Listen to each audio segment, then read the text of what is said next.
Because one of you hit me up on Twitter at JD Pickell, Joel Dobbins, and he says, what's a team that's predicted to go 7-5 or worse that will shock the country and win 9-10 games? Essentially what Joel is asking here is who's going to be what last year's Missouri was. I got a couple of teams here for you.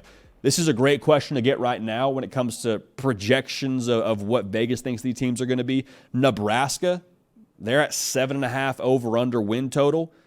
And they're one of those teams that I think absolutely could be a team that shocks the entire country. And the way they would do that is by expediting Matt Rhule's process. Year one, it's always about installing the culture and your way of doing things. Year two is about learning how to win. But look at what Nebraska has coming back. Top 3 in returning production from a team that had 5 one-score losses in 2023.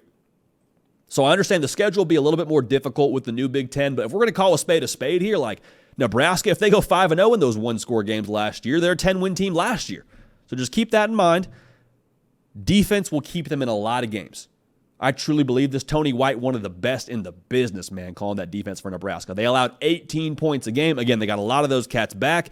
The way they get to double-digit wins, if they want to win 10 football games, they got to go from phase 1 to phase 2 of the Matt Rhule plan, go from installing culture to actually knowing how to win, and no figuring it out. No, I think this is how we're supposed to win football games. Got to find a way to have that killer instinct. When you're in one-score games, close.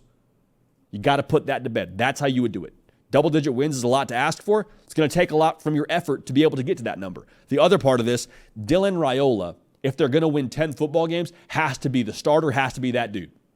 This is no shade on anybody else on Nebraska's roster or on that quarterback depth chart, but like Dylan Raiola has the highest ceiling, I truly believe, of anybody else in Lincoln right now playing quarterback. And if you're going to win 10 football games, he has to get it and get it early. Now, again, that's asking a lot of a true freshman. I don't think that's the expectations I would go in with from a Nebraska fan.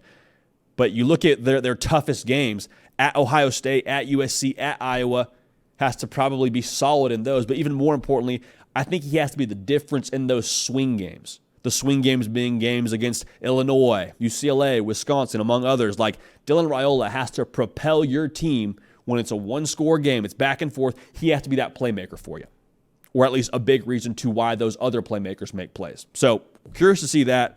But I think Nebraska, if you're going to tell me they end up winning 9 games next year, I wouldn't be overwhelmingly surprised. But I do think Dylan Raiola and this overall culture internally at Nebraska would have to take a massive step forward. Now, Kentucky, they're another team I'm watching here. Over under 6.5 wins. So right around that 7-5 projection is what you expect Vegas to give them. This feels like the Mark Stoops special, doesn't it? Doesn't it just feel like one of those seasons where he just kind of puts it together when everyone's talking about how Kentucky is down and how Mark Stoops almost took the A&M job and everyone's got these opinions on, Liam Cohen leaving. I think the offense has more in the tank. I really do. I think Brock Vandagriff is one of the best kept secrets in college football right now in the SEC. He was a 5-star recruit in 2021. He was a top 5 quarterback in that class. Just because you couldn't get on the field at Georgia, just because you couldn't beat out Carson Beck, doesn't mean you can't play ball. He's also got some sneaky mobility to him, which adds something else to the offense. You add that in with the playmakers like a Dane Key, a Barry and Brown. Like, we've seen those dudes. When they're up and rolling, that offense is tough to stop. You bring in a Brock Vandagriff. I like Kentucky a lot. And also Mark Stoops, with what he does defensively, I think they're going to be in good shape. So Kentucky, one of those teams that you could absolutely see shock everyone yet again and be a 9-win football team. It would not be the most surprising thing in the world to us here on this show, at least.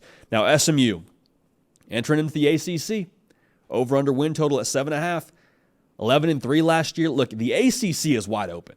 Can we all just say that? Like Florida State, as good as they were last year, a lot of question marks for them. Miami, they got a new quarterback. We'll see what they are this year. Clemson, I have a ton of questions about them.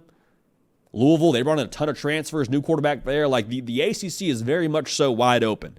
And they got a quarterback in Preston Stone, similar to Brock Vandagriff, one of the best kept secrets in college football. Him and Rhett Lashley together had a great year last year. They went 11-3. They have real takeover potential, do the Mustangs.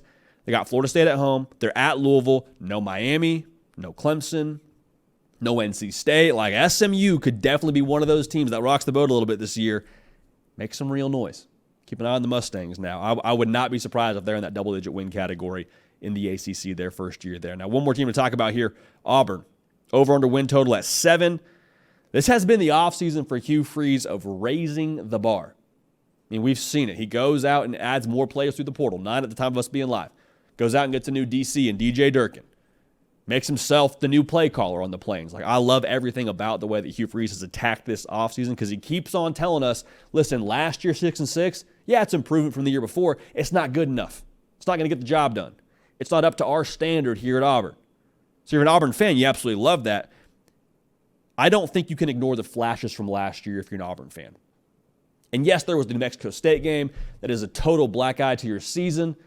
But outside of that, you delete that from the resume, and it's like, okay, you pushed Alabama to have a miracle play, to have to beat you, which you hate that they beat you, but it took a miracle nonetheless. Okay, that's progress. No moral victories, but that is progress. Took Georgia down to the final possession, who really, I believe, was the best team in college football last year, up to Michigan. That's progress. Like, you see the flashes, and you don't want to take moral victories again, but I do think you have to account for, okay, this thing is moving somewhere. There's some real momentum here on the Plains. Haven't seen it in the win-loss column just yet, but I wouldn't be surprised if we saw it in 2024. The million-dollar question is 2 things. Do those flashes turn into the new level of play for Auburn? Do we go from they show up big against these big brands to no, they just show up every single week and they bring it to you? Is that who Auburn is? I think that's what they'd like to say in 2024. Also, does the quarterback position allow your offense to be multifaceted? That's a huge question here that we have. Peyton Thorne, right now, is expected to be the guy at Auburn. We'll see what happens after spring football. I wouldn't be surprised if we saw Auburn dip their toe in the portal market if the right guy became available. But you can't be one-dimensional in the SEC. As good as Jarquez Hunter is, as good as Damari Alston is, as good as a runner as Peyton Thorne is, you have to have something else to be able to kind of get them off balance in the line of scrimmage if you're Auburn. So Auburn definitely could be a team that makes that leap in 2024. I've actually been kind of pounding that drum for a while now. Auburn, I think, is set for a leap year, as well as Nebraska, Kentucky, and SMU, all teams that would not surprise me in the slightest if they were to take one small step for mankind and one small step for their football programs to get double-digit wins in 2024. Hey, y'all, thanks so much for watching. Subscribe to the channel here to make sure you don't miss an episode of The Hard Count. Also, be sure to check out other videos on the On3 YouTube channel.